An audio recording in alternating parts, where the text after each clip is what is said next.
வணக்கம். இந்தியாவில் 2027 மக்கள் தொகை கணக்கெடுப்பு ஆரம்பமாக போகுது. இந்த கணக்கெடுப்பு ரொம்ப ஸ்பெஷல். ஏன்னா இது டிஜிட்டல் முறையில் நடக்க போகுது. முதல் கட்டத்தில் வீடுகளை பட்டியலிடுறது, அதாவது ஒவ்வொரு வீட்டையும் கணக்கெடுக்கிற வேலை நடக்கும். இரண்டாவது கட்டத்தில் மக்கள் தொகை கணக்கெடுப்பு நடக்கும்.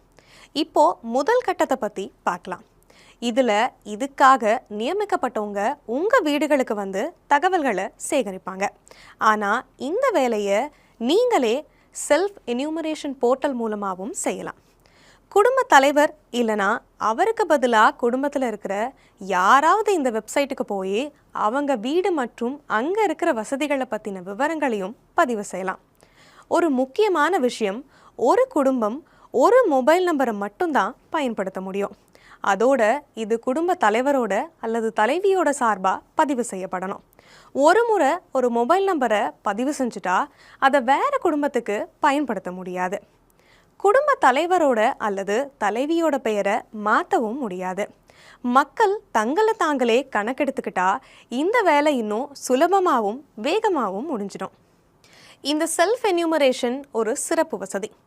உங்கள் மாநிலம் அல்லது யூனியன் பிரதேசத்தில் கணக்கெடுப்பு ஆரம்பிக்கிறதுக்கு 15 நாளைக்கு முன்னாடியே இது ஓப்பன் ஆகிடும். விருப்பப்படுறவங்க இந்த வசதி மூலமாக தங்களோட விவரங்களை முன்கூட்டியே பதிவு செஞ்சுக்கலாம். போர்ட்டலில் விவரங்களை எப்படி பதிவு செய்கிறதுன்னு பார்க்கலாம். முதல்ல எஸ்சி போர்ட்டலை ஓப்பன் பண்ணுங்கள்.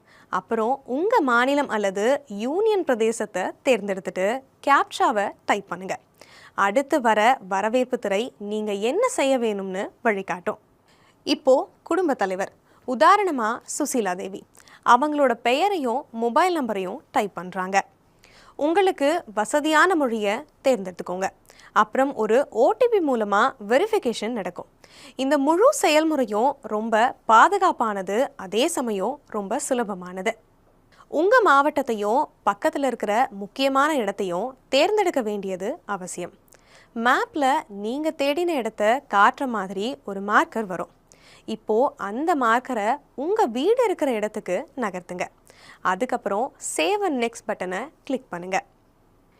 இதுக்கப்புறம் கேள்வித்தாள் பேஜ் ஓப்பன் ஆகும்.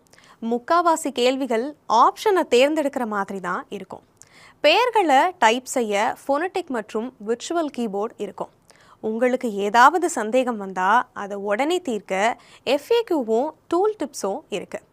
ஏதாவது கேள்வியோ தகவலோ விடுபட்டு இருந்தால் சிஸ்டமே உங்களுக்கு ஆட்டோமேட்டிக்காக ஞாபகப்படுத்தும். எல்லா விவரங்களையும் பதிவு செஞ்சதுக்கப்புறமா இதை கவனமாக செக் பண்ணுங்கள். தேவைப்பட்டால் நீங்கள் மாற்றிக்கலாம்.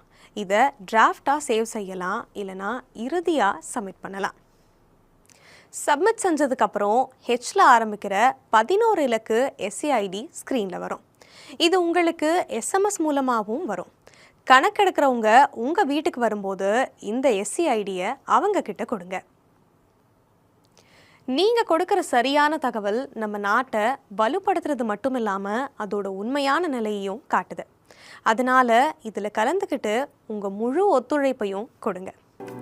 நமது மக்கள் தொகை கணக்கெடுப்பு, நமது வளர்ச்சி.